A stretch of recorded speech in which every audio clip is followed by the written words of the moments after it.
Olá, eu me chamo Márcia Neves da Silva Caetano e hoje nós vamos falar sobre resolução de problemas. Bom, hoje a nossa aula aqui para a primeira série do ensino médio terá como os objetivos definir e descrever as etapas de resolução de um problema matemático. Objetivo 2, compreender a resolução de problemas como uma estratégia para o aprendizado matemático.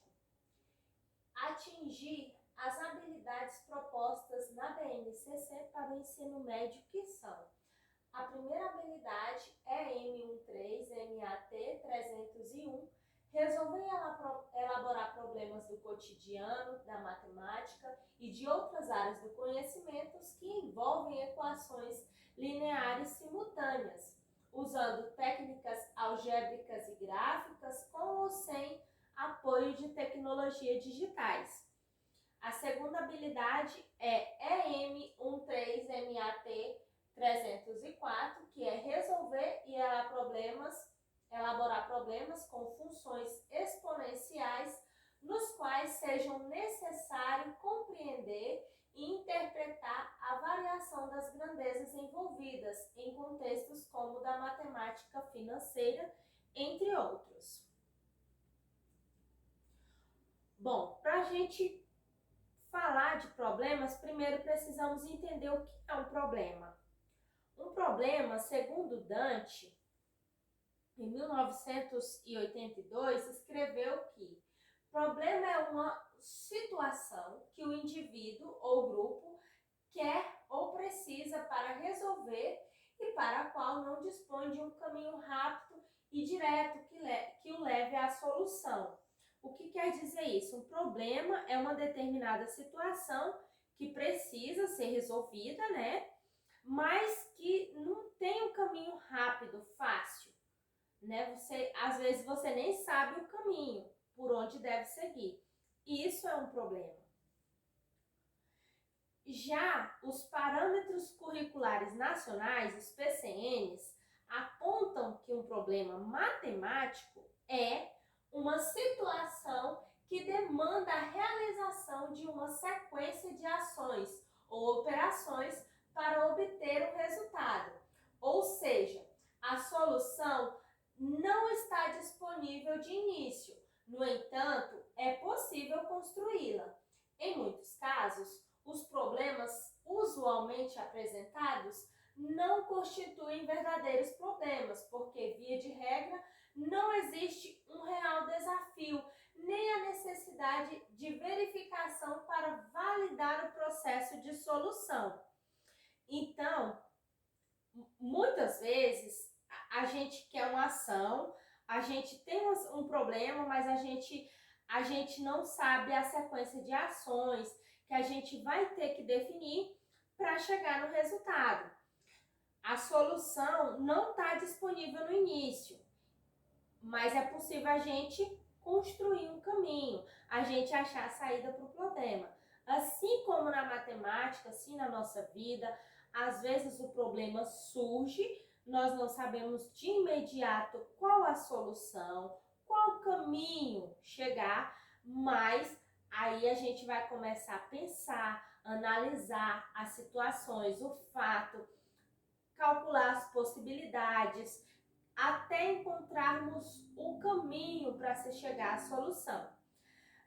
Pensando nisso, nós vamos ter alguns exemplos de problemas matemáticos que caem em concursos, que caem em questões, que caem na vida cotidiana, né? Que é necessário pensar, é necessário analisar situações para que a gente possa encontrar um caminho. E é importante ressaltar que os problemas, até problemas matemáticos, eles não surgem apenas na disciplina de matemática. Elas surgem em N disciplinas, como quando a gente fala de função exponencial, por exemplo, que a gente está falando de crescimento populacional, que nós falamos do crescimento das células, que aí entra a biologia, né? As bactérias que se multiplicam exponencialmente. Quando falamos assim, a gente está usando a matemática, um problema matemático na biologia. Quando a gente fala do crescimento populacional, por exemplo, de uma determinada cidade, de um determinado estado, de um determinado país, nós estamos usando a matemática para resolver problemas geográficos. Então, é muito importante ter noções de como resolver problemas. É muito importante para o aluno hoje ter noções de matemática. Outra coisa muito comum é na questão financeira, seja na compra de algo parcelado, seja no empréstimo no banco que você vai fazer, né? Seja um financiamento. É importante você ter noção do que você está fazendo, de quanto você vai pagar ao final do processo. Por isso a importância de se conhecer algumas regrinhas matemáticas, de saber, de se familiarizar com problemas matemáticos, para daí a gente trilhar um caminho para chegar a uma solução de maneira eficaz e eficiente. Resolução de problemas.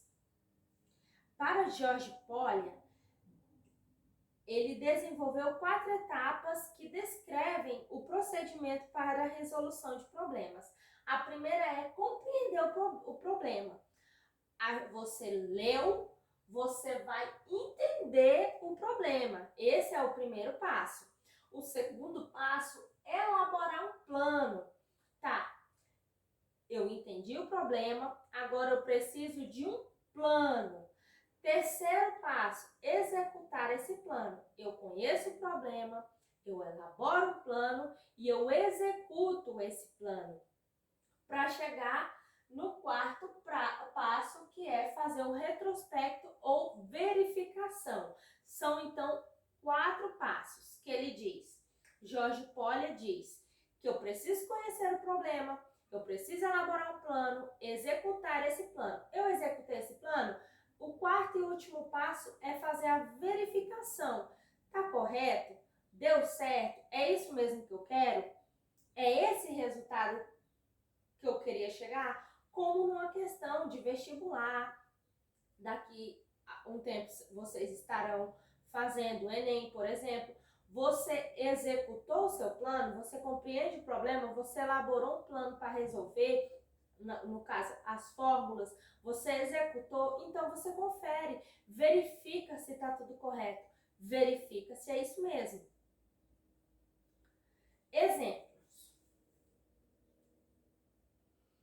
Exemplos de problemas comuns. Vamos pensar.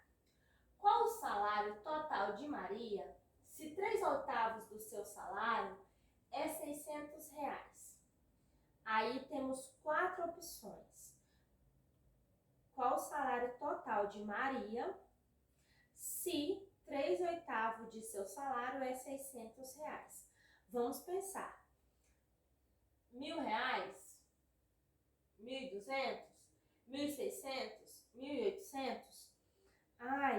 Vamos definir como que a gente vai resolver esse problema.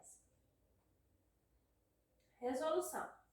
Se pensarmos em 3/8, logo saberemos que essa fração, 3/8, tem 8 partes, né? 3/8, 8 partes, 8 está no denominador, 8 partes. E que 600 reais do salário de Maria corresponde às 3 partes. A essas 3 partes aqui, ó. Nós temos 8 partes. 1, 2, 3, 4, 5, 6, 7, 8. E aí eu deixei aqui separado de amarelo as 3 partes, 3/8. Então, nós temos que 3/8 é igual a 600. Ou seja, cada parte vale 600 dividido por 3.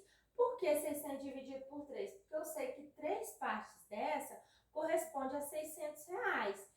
Então, eu vou pegar 600 e dividir por 3, que eu vou ter 600 dividido por 3, 200. Então, eu já sei que cada parte dessa aqui vale R$ 200.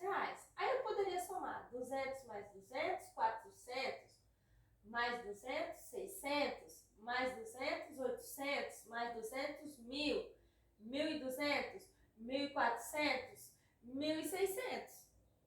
Uma resposta, 1.600. Eu poderia só somar essas partes depois de dividir. Ok, mas se eu tenho um método mais rápido, mais simples. Se cada parte vale 200, então a gente multiplica pelo total de partes. 200 vezes 8. São 8 partes. Eu sei que cada parte vale R$ 200. Então, 200 vezes 8, R$ 1.600. O salário de Maria é R$ 1.600. Essa é simples. Vamos para outro exemplo. Marta gastou 1/3 de seu salário e ainda sobrou R$ 600. Qual é o salário total de Marta? Marta gastou 1/3 de seu salário e ainda sobrou para ela R$ 600. Vamos lá pensar então. Aí nós temos as opções 900, 1.200, 1.500, 1.800. Se ela gastou 1/3, então nós temos 3 partes, tá? 1/3 vai representar aqui o de verdinho, ó, só um. Ela gastou uma parte das 3, ela gastou uma parte das 3. Então, nós vamos dividir os 600 que sobraram pelas partes, os R$ 600 que sobrou para ela, pelas partes que tá sobrando. Ela já tá me falando, sobrou R$ 600. Então, 600 não vai valer um, ele vai valer os 2 que estão sobrando.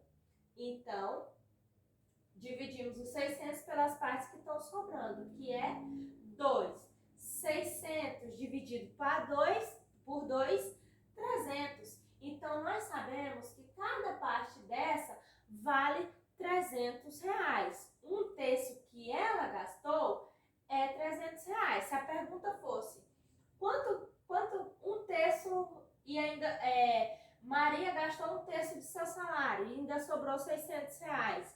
Qual que é o valor do terço gasto? Aí nós já saberíamos que ela tinha gastado R$ 300. Mas a pergunta é o valor total. Descobrimos que para cada parte vale 300, então nós multiplicamos 300 por 3, porque são 3 partes. 300 vezes 3, R$ 900. Né? 300 mais 300 mais 300. 300 mais 300, 600, mais 300, R$ 900. Esse é o valor total do salário de Maria. Tranquilo também, né? Marta, é a Marta.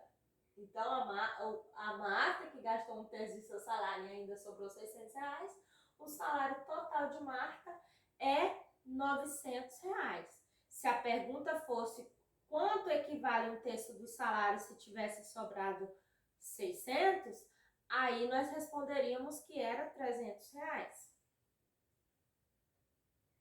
Terceiro exemplo.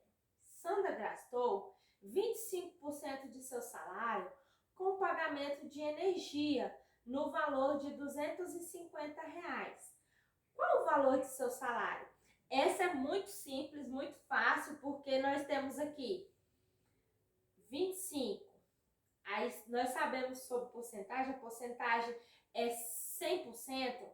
Então, se nós dividirmos por 25 dá 4, né? Aí se nós for pegar 250, nós já vamos multiplicar 250 vezes 4, aí já vamos chegar a 1.000. Essa aqui a gente responderia de cara, né? Mas aqui nós vamos usar a regra de 3, porque poderia não ser 25, que é uma conta mais simples, poderia ser outro número, outros valores, e aí, né, geraria mais dificuldade. Então, vamos resolver pela regra de 3. Nós temos o valor, ela gastou R$ 250. Tá, Eu quero saber quanto que é o valor total que ela ganha. Então, eu vou representar ele aqui por X. Vamos usar uma incógnita aqui. A porcentagem, os 250, equivale a 25%. E o X, que é o valor do salário dela, que eu ainda não sei, equivale a 100%. Na regrinha de 3, a gente multiplica cruzado. 25 vezes X, 25x. 250 vezes 100, 25 mil. Então, eu tenho que o 25 aqui está multiplicando, eu vou passar para lá dividindo. 25 mil dividido por 25 mil. Então, eu tenho que o salário de Sandra é R$ 1.000. Ok? Pedro, próximo exercício. Pedro, escondendo 3/8 de sua idade, diz ter 30 anos. Qual a idade de Pedro? Vamos pensar? Vamos pensar. A idade de Pedro vai ser 70 anos, 56 anos, 38 anos, 42 anos ou 48 anos? Vamos pôr a cuca para pensar. Vamos lá? Ok, vamos lá. Regrinha de 3, vamos apresentar aqui em fração. Se ele escondeu 3/8 da idade dele, então eu vou marcar aqui. Eu sei que é 3/8, então eu sei que é 8 partes. 1, 2, 3, 4, 5, 6, 7, 8. Ele escondeu 3/8, então eu marco aqui 3/8. Logo, sobram 5 partes. As partes que sobram, que é a que ele fala, equivale a 30 anos, que ele já me disse. Que ele esconde 1/3, então essa parte aqui, a que está escondida, ele diz ter só isso aqui, que ele diz ter 30 anos. Eu quero descobrir o 3/8. Então, 5 partes dessa, os de azul, equivale a 30 anos. 8, que é o valor total, 8 equivale a X, que eu ainda não sei o valor. Então, a gente multiplica cruzado e logo teremos 5 vezes X, 5x. 8 vezes 30, 240. O 5 está multiplicando, eu passo para lá dividindo. 240 dividido por 5, 48. Então, a idade de Pedro é 48 anos. E ele diz ter só 30. Então, é a opção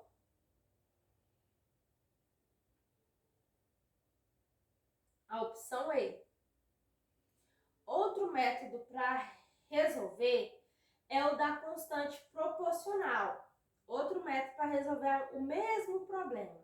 Se ele está escondendo 3/8, então sobrou 5/8, né? Essa parte aqui é a que ele escondeu e essa parte aqui de azul é a que sobrou, é a que ele diz ter. Então, 5/8 eu sei que vale 30. Então, eu coloco 5K dividido por 8K. Então, eu tenho que 5K equivale a 30. Então, vamos descobrir o valor de K. Se 5K é igual a 30, então eu tenho que K é igual, 30 está multiplicando, para lá dividindo. 30 vezes 5, 30 dividido por 5, 6. Então, eu sei que K equivale a 6. Aí, substituindo no total da idade dele, 8K. 8 vezes 6, que é o valor de K. 8 vezes 6, 48. A idade dele é 48 anos. No outro problema, Roberta, escondendo 4/7 de sua idade, diz ter 21 anos. Qual a idade de Roberta? 49 anos, 52 anos, 36 anos, 42 anos ou 54 anos? Vamos lá para 2 métodos rapidinho. Coloco 3K sobre 7K. Aí se ela tá escondendo 4/7, vai me sobrar o de vermelhinho, 3/7. Então, eu sei que 3K equivale a 21, que é o que ela mostra ter, 3K.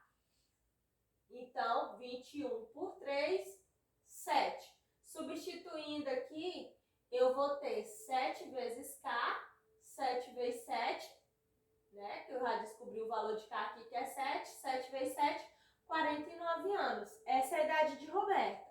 Essa aqui pelo método da substituição. Agora, pela regra de 3, eu tenho aqui 3 e 7. Eu sei que a idade dela, as 3 partes equivale a 21 e 7x. E 7, eu ainda não sei, valor de x. Multiplicando cruzado, 3x é igual a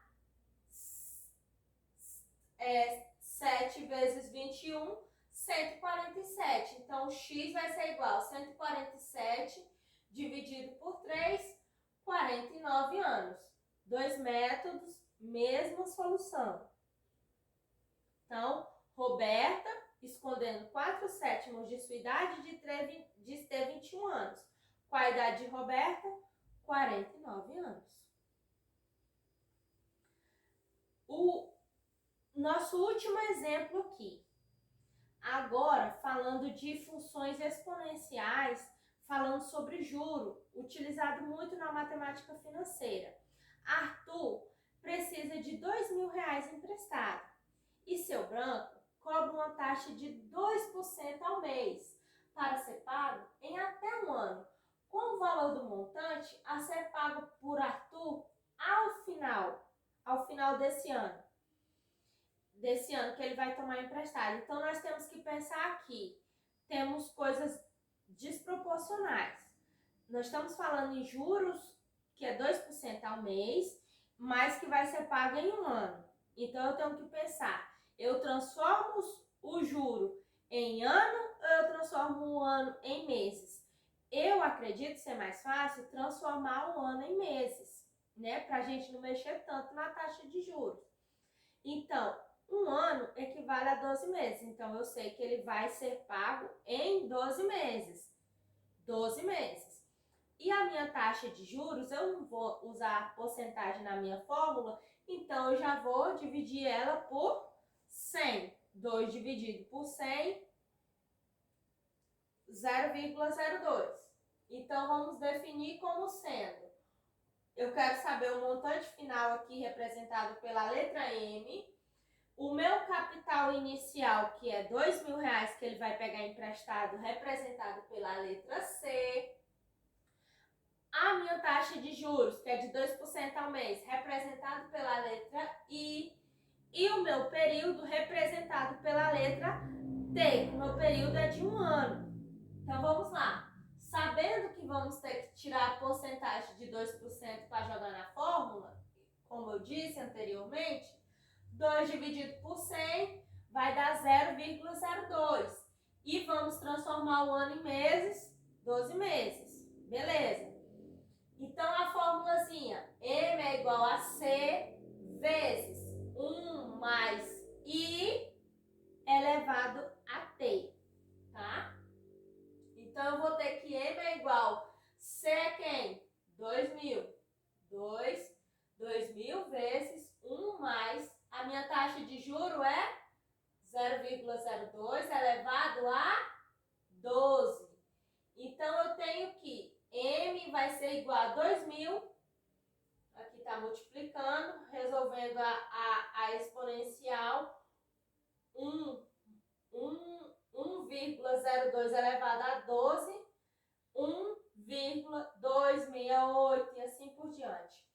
Multiplicando 2.000 por 1,268 vai dar um montante final de R$2.536,48. A pergunta é: qual o valor do montante a ser pago por Arthur ao final? O montante que Arthur vai pagar ao final de um ano vai ser de R$2.536,48. tá? É muito importante que vocês não parem aqui, não parem só com esse exercício, mas que procurem problemas na internet, procurem resolver, né? Depois confere as respostas, se está batendo, faça a verificação, entenda o problema antes de começar a resolver, anota os dados, como nós anotamos aqui, quem que é, o que é o que? O que está pedindo? É isso que a gente tem que entender para começar a resolver um problema. Primeiro a gente analisa o problema, a gente coleta os dados, a gente faz as anotações para a gente definir o nosso plano. Depois do plano definido, como foi aqui, a gente só executa e confere para ver se está certo, ok? Muito obrigada a todos, bons estudos e até uma próxima. Tchau, tchau!